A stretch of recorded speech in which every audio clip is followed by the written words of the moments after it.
Hi friends, welcome back to our YouTube channel. Friends, ಅಜ್ಜಿ ರವೆ ಉಂಡೆ ಮಾಡಿದ್ದಾರೆ ಫ್ರೆಂಡ್ಸ್.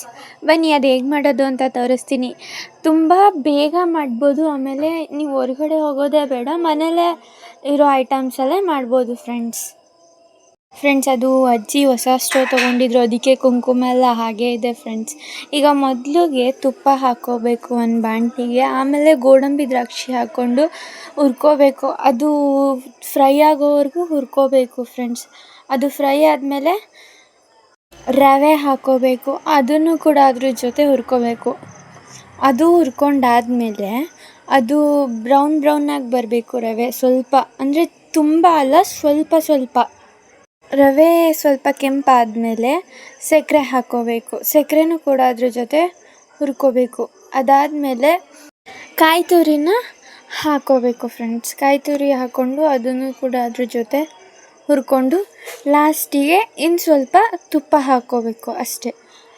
ಅದಾದಮೇಲೆ ಅದನ್ನು ಕೂಡ ಅದ್ರ ಜೊತೆ ಹುರ್ಕೊಂಡಾದ್ಮೇಲೆ ಸ್ವಲ್ಪ ಚಿಕ್ಕ ಲೋಟ, ಅಂದರೆ ಕಾಫಿ ಕುಡಿತೀರಲ್ಲ ಆ ಲೋಟದಷ್ಟು ಹಾಲು ಹಾಕಿದ್ರೆ ಸಾಕು, ರವೆ ಉಂಡೆ ರೆಡಿ ಫ್ರೆಂಡ್ಸ್. ಅದಾದಮೇಲೆ ಒಂಚೂರು ಗಂಟಿಲ್ದಂಗೆ ಅದನ್ನ ಹುರ್ಕೋಬೇಕು. ಅದಷ್ಟು ಆದಮೇಲೆ ಉಂಡೆ ಮಾಡ್ಕೋಬೇಕು ಫ್ರೆಂಡ್ಸ್. ನೀಟಾಗಿ ಉಂಡೆ ಮಾಡಿಕೊಂಡ್ರೆ ಅದು ತುಂಬ ಚೆನ್ನಾಗಿದೆ ಫ್ರೆಂಡ್ಸ್, ಟೇಸ್ಟು ಕೂಡ. ಫ್ರೆಂಡ್ಸ್, ನೀವು ಉಂಡೆ ಮಾಡ್ಕೊತೀರ ಅಂದರೆ ಎಣ್ಣೆಗಾದರೂ ಹಚ್ಕೊಳ್ಳಿ, ಅಥವಾ ತುಪ್ಪನಾದರೂ ಕೈಗೆ ಹಚ್ಕೊಂಡು ಉಂಡೆ ಮಾಡ್ಕೋಬೋದು ಫ್ರೆಂಡ್ಸ್. ನಿಮಗೆ ಯಾವುದ್ರಲ್ಲಿ ಬೇಕು ಅದರಲ್ಲಿ ಮಾಡ್ಕೋಬೋದು. ಅದಷ್ಟು ಆದಮೇಲೆ ರವೆ ಉಂಡೆ ರೆಡಿ ಫ್ರೆಂಡ್ಸ್. ಇದಿಷ್ಟು ಆದಮೇಲೆ ರವೆ ಉಂಡೆ ರೆಡಿ ಫ್ರೆಂಡ್ಸ್. ನೀವು ಮನೇಲಿ ಮಾಡ್ಕೊಂಡು ತಿನ್ನಿ, ಹೇಗಿತ್ತು ಅಂತ ಹೇಳಿ, ಓಕೆನಾ?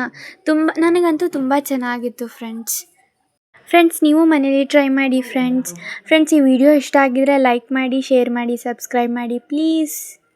Okay, bye friends.